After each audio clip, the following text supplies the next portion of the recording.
Pada saya merdeka daripada scam adalah bila rakyat lebih peka dan lebih berhati-hati. Adalah bebas daripada membuat keputusan keuangan daripada pengaruh palsu.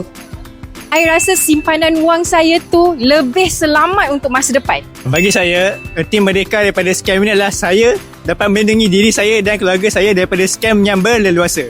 Saya bebas daripada penipuan dari segi online, maybe. Simpanan saya akan lebih selamat.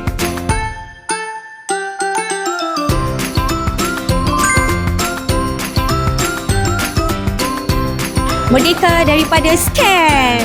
Merdeka daripada scam. Merdeka daripada scam. Merdeka daripada scam. Merdeka daripada scam. Merdeka daripada